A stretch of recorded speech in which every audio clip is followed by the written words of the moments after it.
The first sound was of shattering glass, a crystalline explosion that ripped through the sleepy morning hum of Red Bluff. It was followed by the flat, percussive crack of a gunshot. Nora Galloway was thrown from the boardwalk, as if by an invisible hand, her body hitting the street with a force that drove the air from her lungs. Dust thick and gritty, with the refuse of horse and man filled her mouth. Panic, a cold and familiar serpent, coiled in her gut. Men shouted, a woman screamed, and the thunder of running boots on wooden planks vibrated through the ground into her cheek. She pushed herself up onto her elbows, the world a dizzying swirl of brown dust and blue sky. The Red Bluff Bank, its grand facade now a gaping wound, was disgorging masked men carrying heavy canvas sacks. One of them, a broad-shouldered man, moving with a predator's economy, nearly trampled her. He paused his boot inches from her head before sidestepping and continuing his flight. In the chaos, Nora's worn leather satchel had been knocked from her grasp, its meager contents scattered in the dirt. A tarnished comb, a half-eaten apple, a few loose coins. Trifles. She scrambled on her hands and knees, ignoring the fleeing townsfolk and the frantic shouts of the sheriff. Her fingers closed around cold metal. The silver locket. It had fallen open, the delicate hinge protesting. On one side, a space for a portrait lay empty, a constant, aching void. On the other, nestled against the polished silver, was a single pressed willow leaf, its veins a delicate map of a forgotten time. The sight of it punched through the present chaos, dragging her back into a memory forged in fire and smoke.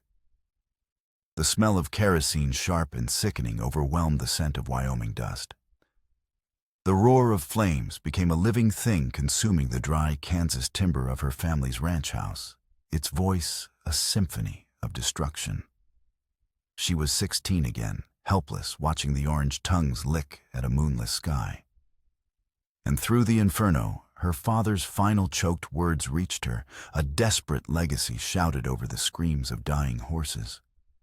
Willow Valley. Safe place, Nora. Find Willow Valley. A shadow fell over her.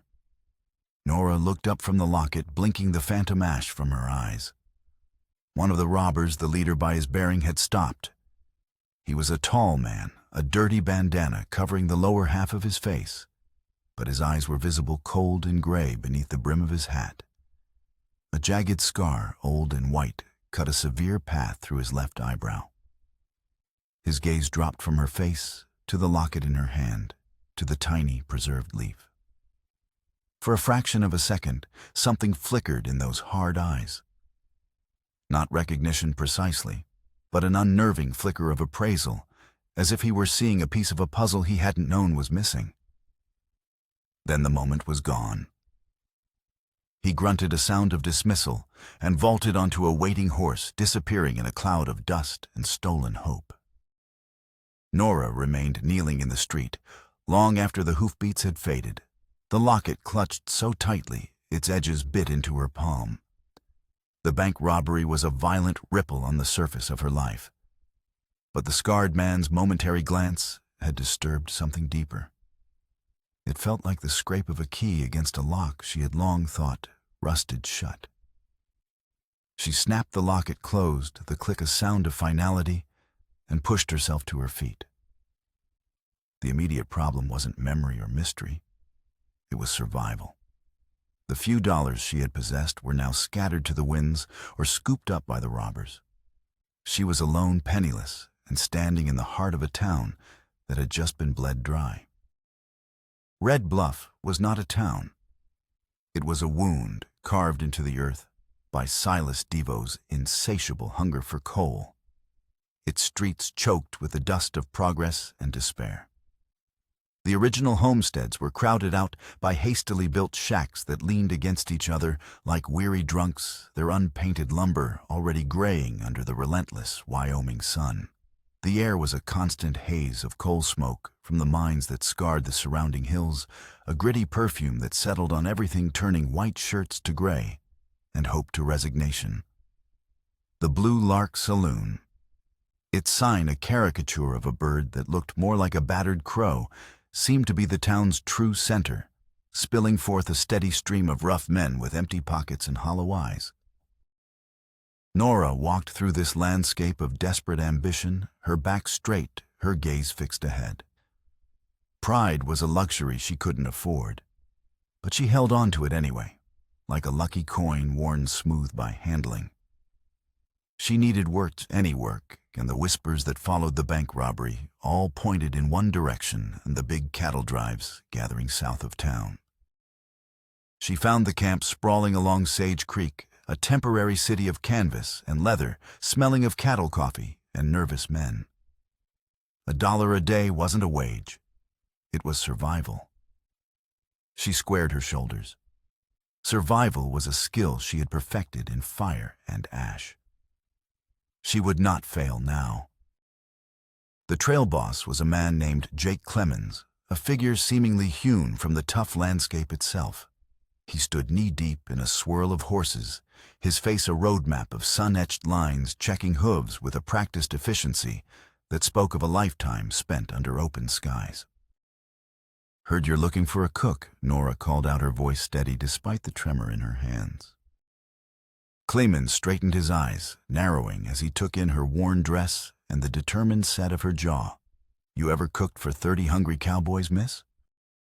"I've cooked for 20 hungry ranch hands while fighting a grass fire." Nora replied, the memory sharp and bitter. The beans didn't burn. The corner of his mouth twitched a brief ghost of a smile. $1 a day. You supply your own bedroll. We got a chuck wagon needs organizing. Last cook lit out for the gold fields. We move out Friday dawn.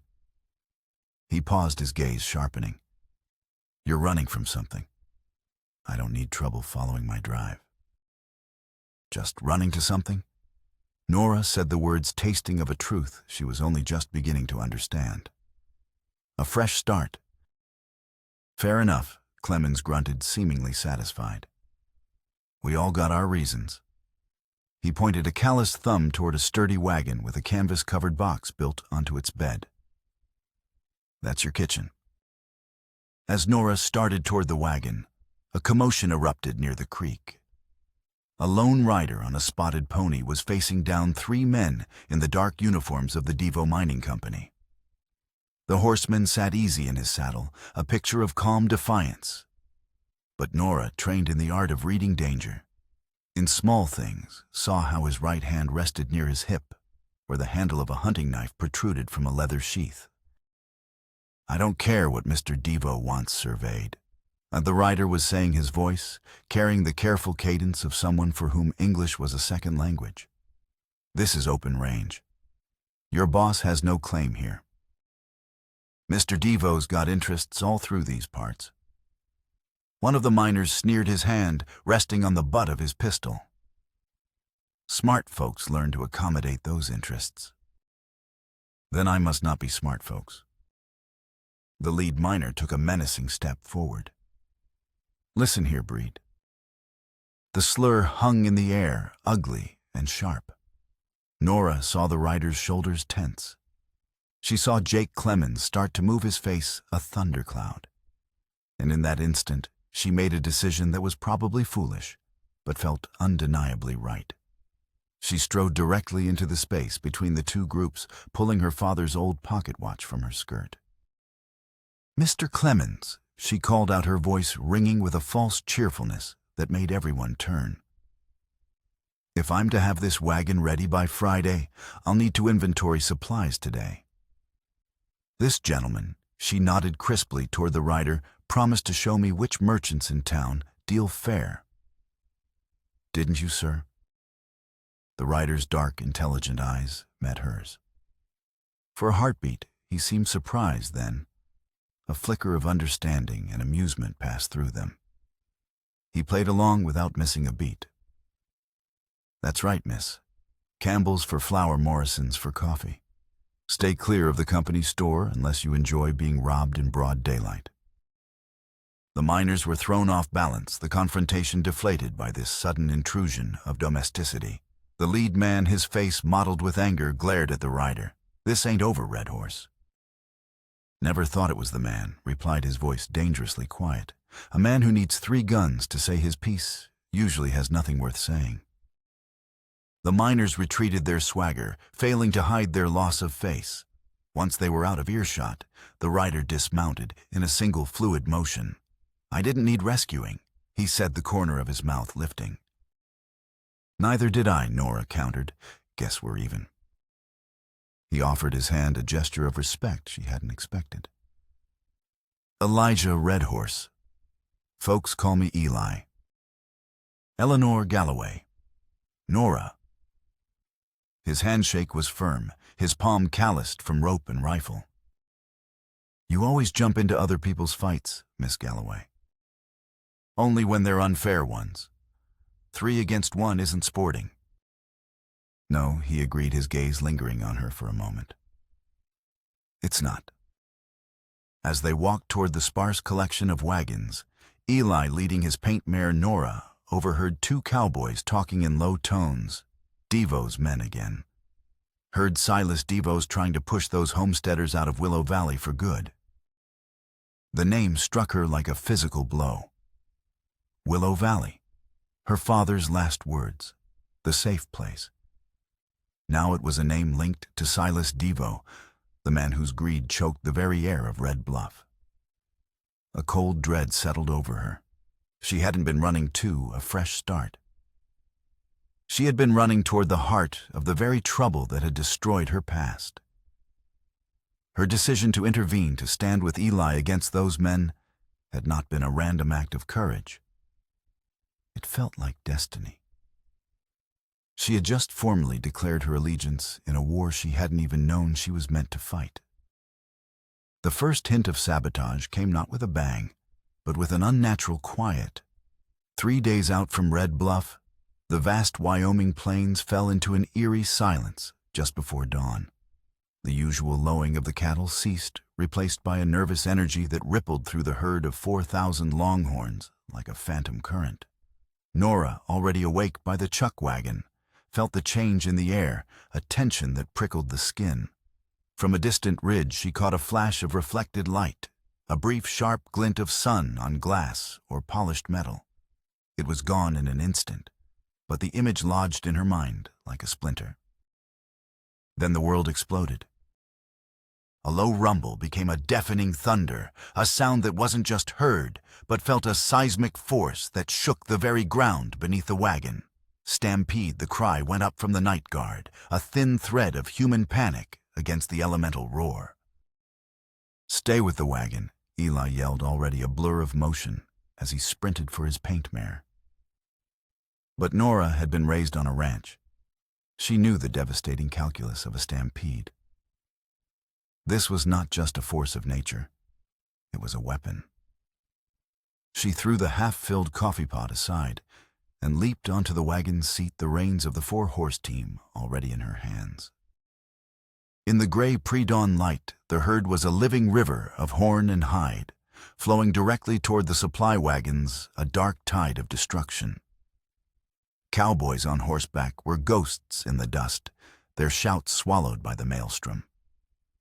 She saw young Tommy Sullivan, a boy of no more than 18 with a fuzz of blonde hair on his chin, trying desperately to turn a group of steers. His horse, panicked, stepped into a prairie dog hole. Nora watched in stark horror as horse and rider went down a small, fragile dam directly in the path of the flood. There was no time for thought, only instinct, honed by a life of hard choices. She wrenched the reins, turning her team, driving them at a sharp angle into the path of the charging herd. It was a suicidal maneuver, a flimsy wooden shield against an avalanche. The wagon bucked and groaned, threatening to shatter. "Tommy, grab on," she screamed, her voice raw. The boy, stunned, but miraculously alive, looked up. He saw the wagon thundering past a fleeting offer of salvation. He lunged, his fingers catching the sideboard. Nora didn't dare slow. She hauled on his arm with one hand, steering the terrified horses with the other as Tommy scrambled into the wagon bed. As she whipped the horses to pull ahead of the crushing wave of cattle, she felt a sharp tug at her neck. The silver chain of her locket snapped. She saw it fall, a glint of silver arcing through the dusty air, disappearing under the churning hooves. For a heartbeat, a terrible choice presented itself: the boy's life, or the last tangible piece of her past. There was no choice at all. She let it go. They crested a low rise, just as the main body of the herd swept past below them, a torrent of flesh that would have ground them to dust. Nora's hands shook uncontrollably as she finally hauled back on the reins, bringing the heaving, foam-flecked horses to a stop. "You saved my life," Tommy gasped, his face as white as bleached bone. "You'd have done the same," she said, her own voice trembling. The stampede, its initial momentum spent, began to slow as the experienced hands turned the leaders into a milling, confused circle. The immediate danger was over, but the damage was done. 2 supply wagons were overturned, their contents scattered across a quarter-mile of prairie. Jake Clemens rode up, his face a mask of dust and grim fury. "That was either the bravest or the stupidest thing I've ever seen," he said, his gaze fixed on Nora. "A little of both, probably," she admitted, her heart still hammering against her ribs. Eli appeared out of the dust, his relief so profound it momentarily cracked his stoic composure. He dismounted and walked to where the stampede had begun. After a moment, he held up a small, cracked piece of a hand mirror. "Someone flashed this at the leaders from that ridge," he said, his voice cold. This wasn't an accident. It was sabotage. Devo Clemens spat the name a curse. The delay, the scattered supplies, it was all part of a plan to cripple them, to weaken their resolve. And it had nearly cost a boy his life, and Nora her last link to her father. The loss of the locket was a sharp physical ache in her chest, but as she looked at Tommy alive and breathing, she knew it was a price she had been forced to pay. The fight for Willow Valley had just claimed its first piece of her. The bond between Nora and Eli was forged not in words, but in the shared watchfulness of long nights and the silent understanding of 2 people who knew the language of loss. They were outsiders on the cattle drive, each carrying a past that set them apart, and they found a quiet companionship in that shared space. One evening, as a spring storm gathered its forces on the horizon, they found themselves huddled for shelter in a shallow rock overhang, the air thick with the smell of ozone and wet sage. The rest of the camp was a collection of dim lights in the distance. The storm provided an intimacy, a pocket of quiet in their relentless journey. "The fire," Eli said, his voice low, not a question, but an invitation. "You've never told me everything." Nora looked out at the flashes of lightning that illuminated the plains in stark, momentary detail. "There isn't much to tell," she began, but the words once started came in a rush. "It was the smell I remember most. Kerosene. The sheriff said it was a spark from the cook fire, but I know what I smelled. And there was something else. Something I found the next day carved on our main gatepost." What was it? A symbol, a circle with an X drawn through it, like a target. I thought it was just vandalism, a cruel joke. Eli went still. The firelight from their small sheltered blaze played across his face, revealing the sudden tension in his jaw. "Describe it again." She traced it in the dirt with her finger. A perfect circle, 2 lines crossing in the middle. "I have seen that mark before," Eli said, his voice flat and hard. "Near Willow Valley, on the gatepost of the Miller homestead. A week later, their house burned to the ground. They were lucky to get out alive. They left the valley and never came back." The air crackled, and it had nothing to do with the storm. This was the first concrete link, a thread connecting the fire that had orphaned her to the conflict that now defined her life. It wasn't a random tragedy. It was a pattern. a signature. It's a marker. Eli continued, his eyes dark with a grim certainty. Used by land-clearing syndicates. They mark a property, make an offer. If the owner refuses to sell, he didn't need to finish. The smell of kerosene and the roar of flames filled the silence. Before Nora could process this revelation, a gust of wind tore through their shelter, whipping a loose bundle of papers from a nearby supply sack. They scattered across the ground. As they scrambled to collect them, Nora's eyes fell on one of the sheets. It was a surveyor's map, intricately detailed. "These aren't ours," she said, handing it to Eli. "They must have been dropped by Devo's men." Eli smoothed the map out on a flat rock. His finger traced the lines. "This isn't a map of mineral claims," he said slowly. "Look, this is a plan to build a dam here at the head of Willow Creek." Nora leaned closer. The implications were devastating. A dam would give Devo complete control of the water, the lifeblood of the entire region. He could turn Willow Valley into a desert at will. But Eli was looking at a different part of the map, a section marked with a series of small cross-hatched circles just beyond the proposed flood line. His expression was one of profound dismay. "What is it?" Nora asked. "This land," he said, his voice barely a whisper, "is sacred ground. A burial site for my grandmother's people. The dam wouldn't just destroy the valley. It would flood the resting place of my ancestors." He looked up at her, and she saw in his eyes that his fight was no longer just for the living, but for the dead as well. The stakes had been raised to a level that was both deeply personal and sacred. Devo wasn't just trying to steal land. He was trying to erase a history, a culture, a people's connection to the earth itself. And in that moment, Nora knew their paths were irrevocably joined. Her quest for justice for her father was now intertwined with his duty to protect his heritage.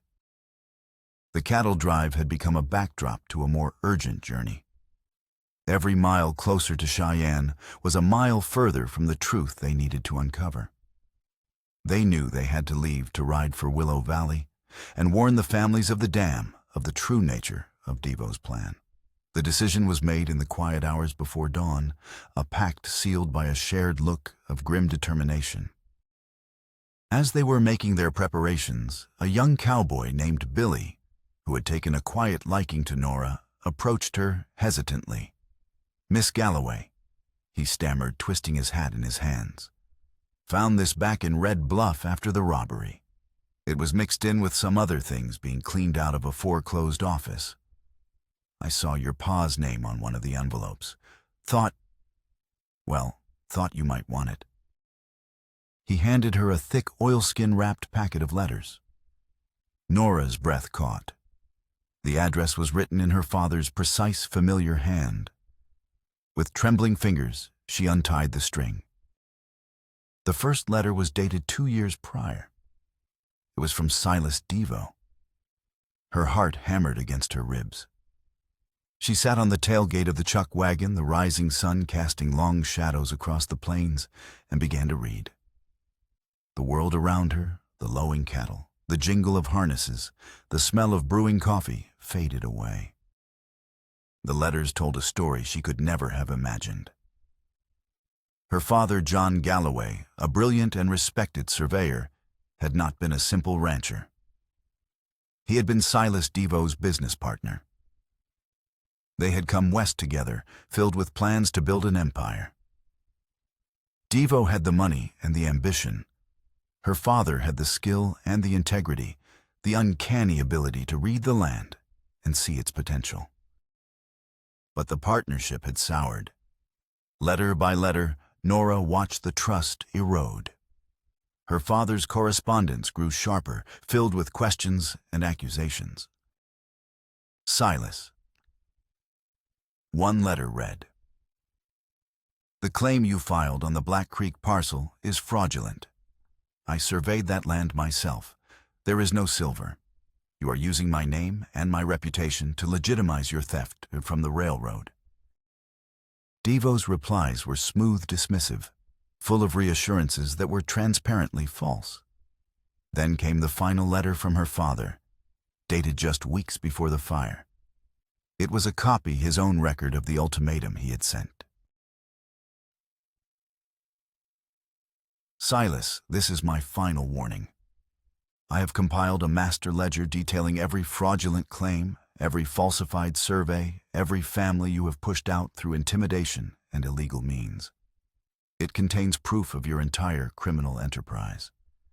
I have hidden it in the one place you would never think to look, our first project, the place we planned together.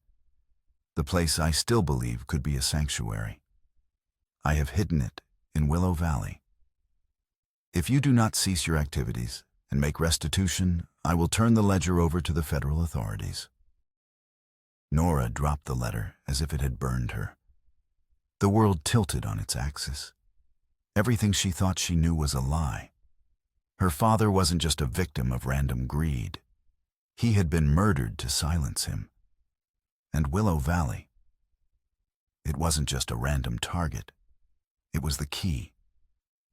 Devo's obsession with the valley had nothing to do with minerals or water rights.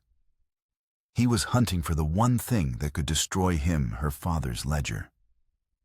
The fight was no longer about saving a piece of land. It was about uncovering the truth of her father's murder and finding the legacy of justice he had died to protect. She looked up and met Eli's gaze. He had been watching her, his expression filled with concern. She didn't need to speak. He could see the devastating revelation in her eyes. "It was never about the land," she whispered, her voice hoarse. "It was always about this." She held up the letters. "He's been hunting for my father's ghost." The sound of the trail boss shouting orders to move out barely registered. Their world had shrunk to this single, terrible truth. The cattle drive their journey to Cheyenne. It was all a diversion. Their real path lay in the opposite direction. "We have to go," Eli said, his voice firm, cutting through her shock. "Now." There were no goodbyes. They took 2 of the best horses, packed what little food and ammunition they could carry, and slipped away from the herd as it began its slow, plodding march eastward. They rode west into the rising sun, 2 small figures against a vast landscape, armed with a terrible truth and a desperate new purpose. They were no longer just messengers carrying a warning. They were heirs to a fight, riding to reclaim a legacy buried in the one place her father had called safe. They arrived in Willow Valley to the smell of smoke. A thin, acrid haze hung in the air, a stark contrast to the clear, crisp promise of the mountain morning. Panic seized Nora, a visceral echo of the fire that had stolen her past. But this was different. The smoke was localized, rising from the far end of the valley, where a small barn smoldered, surrounded by a determined group of settlers. As they rode closer, they saw the scene of a battle just concluded. The community wasn't panicked. They were organized, their movements, a desperate, silent dance of survival. A bucket brigade, a human chain of remarkable diversity, stretched from the creek to the smoldering ruins. Nora saw a tall, stern-faced Norwegian woman, Astrid, working in perfect synchrony with an elderly Chinese man, Grandfather Chen, their faces grim with effort. They were not just neighbors. They were a single organism fighting to save itself. Suddenly, a voice clear and commanding cut through the din. "Widen the fire break. Use the wet blankets on the meeting hall roof." Nora turned to see who was directing the effort. It was a young woman with soot streaked across her face, her dress torn, but her posture radiating an authority that no one questioned. It took Nora a moment to realize she was looking at herself in the reflection of a water barrel. The thought was so jarring, she stumbled. But it wasn't her. It was as if she were seeing a vision of the person she was becoming. The real leader was a stout woman in an apron, her voice the anchor in the chaos. They were met by Samuel Washington, a formidable black man, whose calm demeanor couldn't quite hide the exhaustion in his eyes. They came at dawn, he explained, his voice rough with smoke. A man named Hartley and a dozen riders tried to set fire to the whole valley. Hartley. The name sent a chill down Nora's spine. A man with a scar through his eyebrow. Samuel nodded. That's the one. The scarred man from the bank robbery. The man who had glanced at her locket. The man her father's letters had warned about. He was here. As the last of the embers were being extinguished, Hartley and his men rode forward from the trees where they had been watching. They were not retreating. They were assessing their handiwork. Hartley's gaze swept over the defiant settlers landing on Nora and Eli. A slow, cruel smile spread across his face. "Well, well," he drawled. "Look what the wind blew in. The scout and his little stray." Nora dismounted, her legs unsteady, but her resolve like iron. She walked toward him, ignoring Eli's restraining hand on her arm. She stopped a few feet from his horse, forcing him to look down at her. "I remember you," she said, her voice quiet but carrying in the sudden hush. "You weren't just at the bank in Red Bluff." Hartley's smile faltered, a flicker of uncertainty in his eyes. "Lady, I don't know what you're talking about." "You came to our ranch in Kansas." She continued the memories, now sharp and clear. "You said you were a surveyor's assistant, my father's assistant. You asked him questions, so many questions, about his work, about his ledgers." Her words hung in the air, an accusation so direct and personal that it stunned everyone into silence. Even Hartley's own men shifted uncomfortably in their saddles, looking from Nora to their leader. "You're crazy," Hartley spat, but the denial was weak. "Am I?" Nora took a step closer. "My father trusted you. He talked to you about his partnership with Devo. He told you he was going to expose him. And a week later, my home was ashes and my father was dead."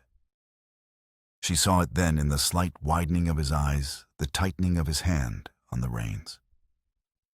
He remembered. The accusation had hit its mark. In front of his men, in front of the community, he had tried to destroy, she had stripped away his authority and revealed him for what he was, a murderer's errand boy. A seed of doubt had been planted, a fracture in the loyalty of the men who followed him. The fight for Willow Valley had just become her father's final stand, and she was his chosen champion. The final confrontation came not in a courtroom under the cold light of law, but in the heart of the valley, under the furious, weeping sky. A thunderstorm born in the highest peaks of the Bighorns descended upon Willow Valley with savage intensity. Wind howled through the cottonwoods, and rain fell in horizontal sheets, turning the rich soil into a slick, treacherous mud. The sky was a canvas of bruised purple and violent flashes of lightning. Silas Devo, his legal avenues choked by Nora's evidence, and Judge Thorne's injunctions had finally come in person. He rode at the head of a column of 20 hired guns, Ben Hartley at his side, his face a mask of grim purpose. He had not come to negotiate. He had come to erase, to burn the valley, retrieve the ledger, and salt the earth of this final defiant loose end.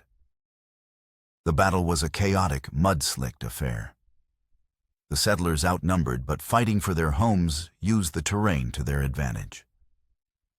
Gunshots were muffled by the roar of the wind and the percussive drumming of the rain. It was a desperate, swirling melee in the growing dark.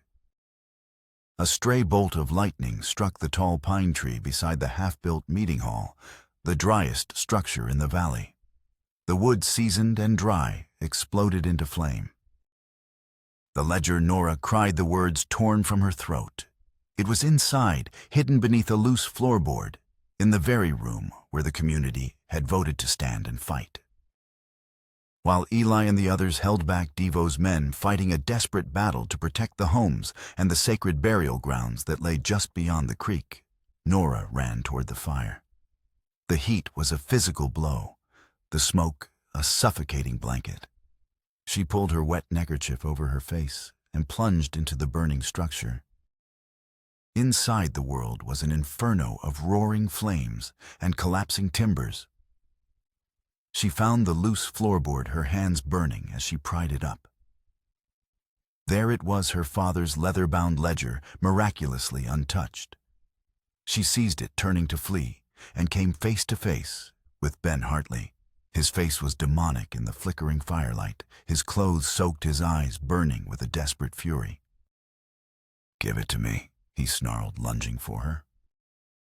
They struggled, two desperate figures silhouetted against the flames. The ledger fell to the floor between them. "You think this is just about Devo?" Hartley yelled over the roar of the fire and the storm. His voice was cracked with a pain that shocked her. "You think he only did it to you? Devo burned my family out too.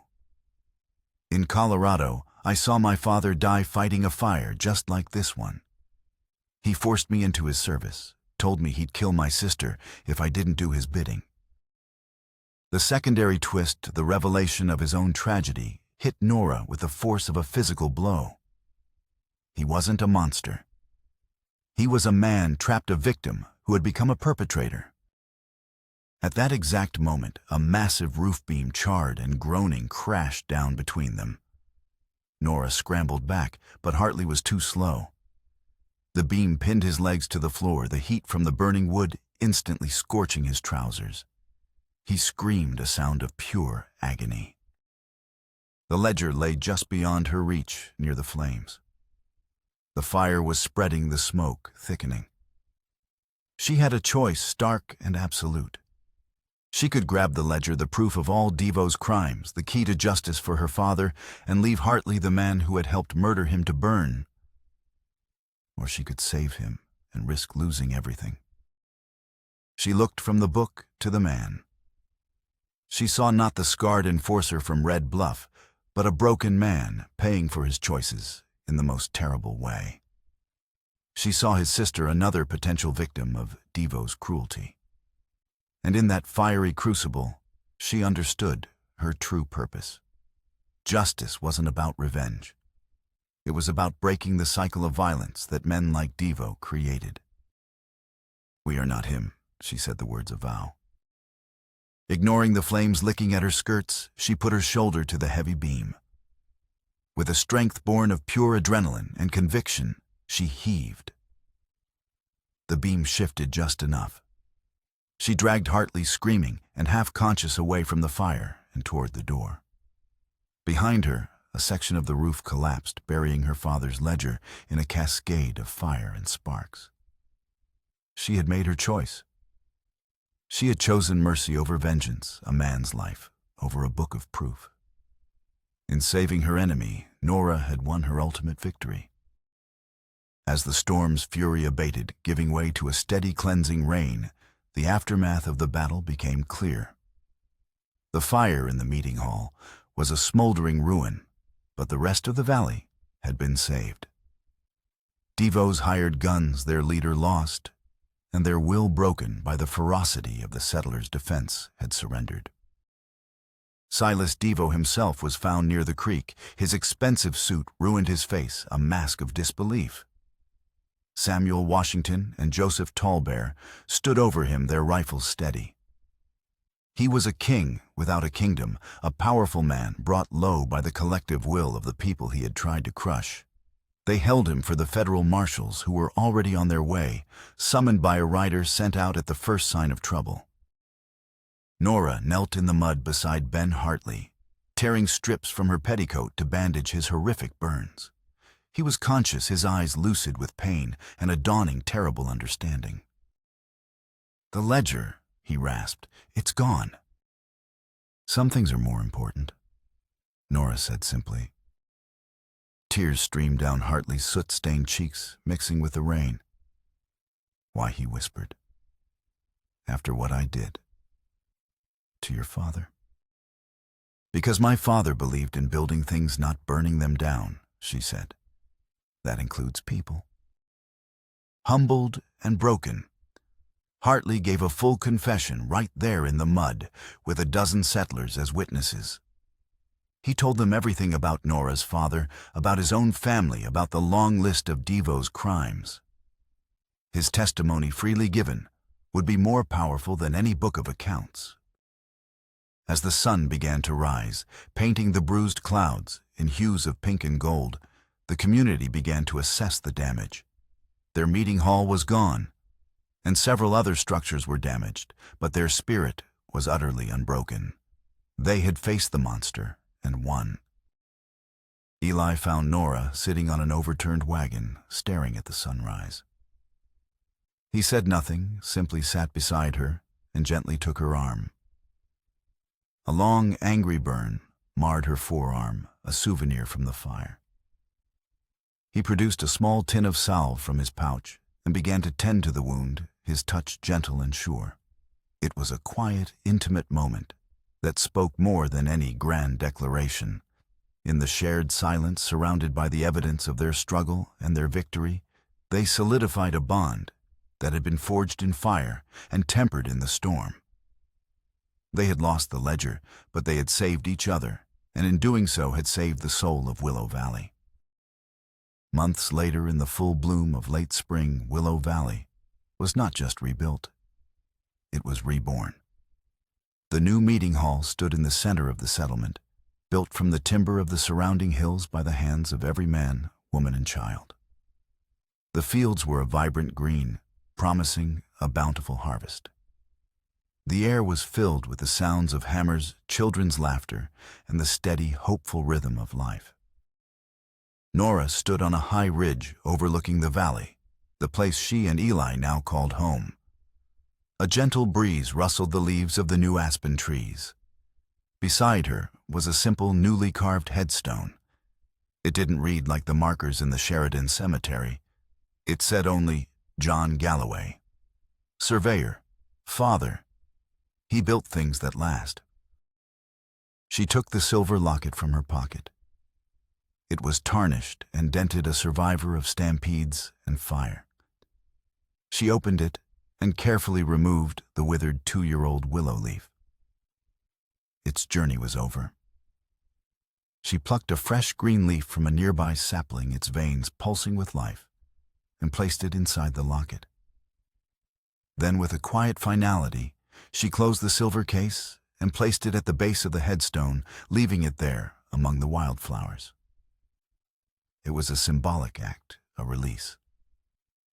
She was no longer carrying the pain of the past, but honoring its memory, planting it in the soil of the future her father had died dreaming of. Eli came to stand beside her. He didn't speak, but placed his hand over hers where it rested on the cool stone. They didn't need words. They had built a language of their own in shared glances, quiet acts of care, and the silent strength of their commitment. They looked out at the valley below, a living testament to resilience, a symbol of their shared future. As they stood there, they saw a rider approaching from the main trail. It was young Tommy Sullivan now, a full-fledged member of the valley community, entrusted with the mail run to Sheridan. He waved a letter in the air. It was addressed to Nora. The handwriting was unfamiliar, careful, and precise. She opened it. Dear Miss Galloway.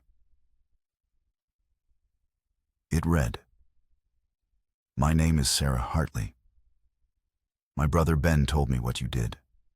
He told me you saved his life when you had every right to let him die. Because of you, I found the courage to come forward. I am writing to let you know that I have given my full testimony to the federal marshals. I was able to provide them with letters and documents my brother had sent me over the years, detailing Mr. Devo's orders. They say it is enough to ensure Silas Devo will never threaten another family again. My brother will face justice for his crimes, as he should. But you gave him a chance to do so with his soul intact. I can never repay you for that gift. Thank you." Nora read the letter aloud, her voice thick with emotion. It was the final piece, the closing of a circle she hadn't even known was incomplete. Justice had been fully served, not through vengeance, but through an act of mercy that had inspired another's courage. Eli wrapped his arm around her shoulders, pulling her close. They stood together, two people who had found each other in the ashes of their pasts, and looked out at the home they had fought for, bled for and built together. The valley below was more than a sanctuary. It was a promise that even in the harshest of lands, something new and beautiful could grow.